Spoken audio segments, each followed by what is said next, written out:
प्यारे नबी मोहम्मद सल्लल्लाहु अलैहि वसल्लम के बचपन के दिन थे। मक्का की तपती धूप और हवा में उड़ती धूल गलियों को भर रही थी।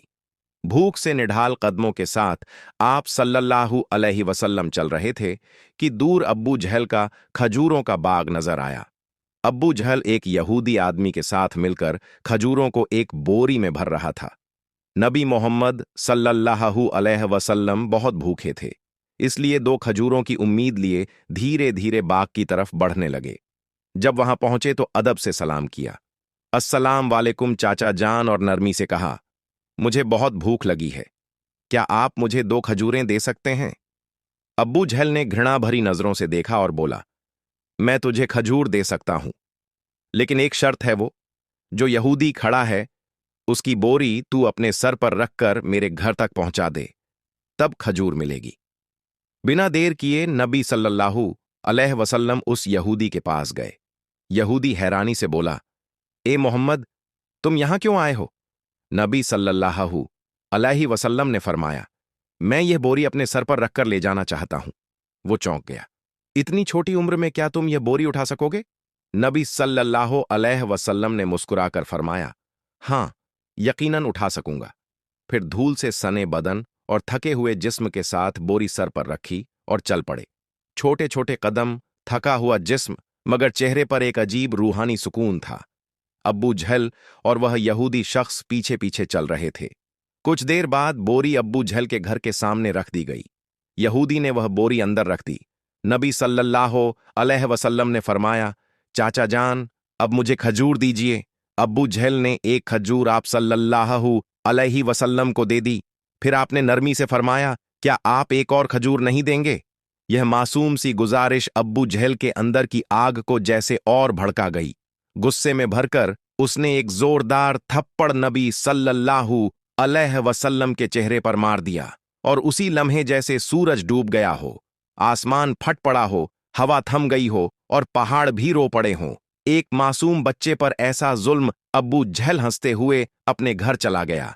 मगर तभी खजूर की बोरी खोली गई और चौंकाने वाला मंजर सामने आया। सारी खजूरें छोटे छोटे पत्थरों में बदल चुकी थीं। यह देखकर वो यहूदी स्तब्ध रह गया। आंखें फैल गईं, जबान खामोश हो गई। वो भागा भागा अपने सरदार को यह खबर देने चला गया। उधर अब्बू जहल घर से बाहर आया और ताना देते हुए बोला, ऐ मोहम्मद, तू तो बहुत बड़ा जादूगर निकला। तूने मेरी खजूरों पर जादू कर दिया। नबी सल्लल्लाहु अलैहि वसल्लम ने सर झुकाकर बहुत नरमी से कहा, चाचा जान, मुझे तो कुछ मालूम नहीं। यह सुनते ही अब्बू जहल ने एक और थप्पड़ मारा। उसकी आवाज जैसे आसमान को चीर गई। सब कुछ थम गया और उस मासूम की आंखों से एक आंसू लुढ़क गया। मगर देखिए, क्या शफकत थी, क्या रहमत थी। नबी सल्लल्लाहु अलैहि वसल्लम ने सिर्फ इतना कहा, चाचा, आपके हाथ को चोट तो नहीं लगी? सुभान अल्लाह, क्या किरदार, क्या इंसानियत! खुद थप्पड़ खाया मगर फिक्र उस इंसान की जिसने मारा। फिर नबी सल्लल्लाहु अलैहि वसल्लम यह सारी जिल्लत, तकलीफ और भूख लेकर घर वापस नहीं गए, बल्कि चुपचाप पहाड़ के किनारे जाकर खड़े हो गए। दरख्त और पहाड़ जैसे पुकार उठे। अफसोस, जिसे ना पैदा किया जाता तो यह जमीन, यह आसमान कुछ भी ना होते। वो अजीम नबी आज भूखे नजरअंदाज किए जा रहे हैं, लेकिन फिर भी अब्बू जहल जैसे संगदिल के दिल में ना रहम आया, न आंखों में पछतावे का एक कतरा। उधर वो यहूदी शख्स अपने सरदार के पास दौड़ता हुआ जा पहुंचा। आज मैंने एक ऐसा वाकया देखा है जो तसव्वुर से भी परे है।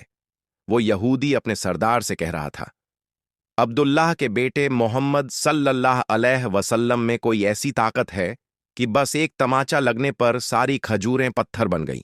आप ही बताइए, क्या यह जादू हो सकता है या फिर कोई इलाही ताकत है? यह सुनकर सरदार थोड़ी देर खामोश रहा, फिर गंभीर आवाज में बोला, हमने भी सुना है कि हमारी आसमानी किताब में मोहम्मद का जिक्र है कि वही आखिरी और सबसे अजीम नबी होंगे। मगर क्या वाकई यही मोहम्मद है? यह जानना जरूरी है। हमें अपने मजहबी पेशवा से रुजू करना होगा। अगर यह बात सच निकली तो हम उसे जिंदा नहीं छोड़ेंगे, बल्कि उसे इस दुनिया से ही खत्म कर देंगे।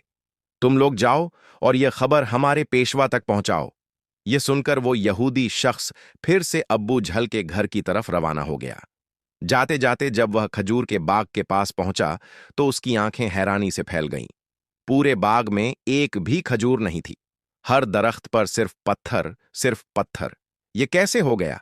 वो एक पल भी वहां ना रुका और तेजी से अब्बू झल के घर की ओर दौड़ पड़ा।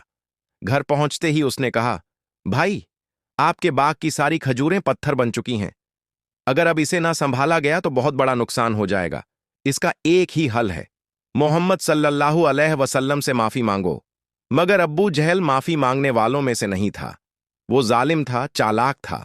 उसने नरमी से कहा, ठीक है, चलो मोहम्मद के घर चलकर देखते हैं। फिर वह नबी मोहम्मद सल्लल्लाहु अलैहि वसल्लम के घर की तरफ चल पड़ा। उस वक्त नबी अपने चाचा अब्बू तालिब के साथ रहते थे। जब अब्बू जहल घर पहुंचा तो अब्बू तालिब अकेले थे। अब्बू जहल ने आवाज लगाई, ए अब्बू तालिब, कहाँ है तुम्हारा भतीजा मोहम्मद? वो बहुत बड़ा जादूगर है। उसने मेरी सारी खजूरें पत्थर बना दी हैं।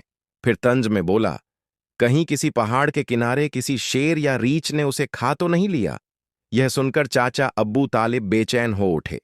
उन्होंने एक पल की भी देर ना की और नबी की तलाश में निकल पड़े। उधर नबी मोहम्मद सल्लल्लाहु अलैहि वसल्लम एक पहाड़ के किनारे बैठे रो रहे थे। अगर मेरे वालिद जिंदा होते तो शायद कोई मेरे साथ ऐसा सुलूक ना करता। मैं बहुत तन्हा हूं, बहुत अकेला। उनकी यह तन्हाई देखकर जंगल के शेर, रीछ, हिरण सब वहां आ गए और जैसे उनके दर्द को महसूस करके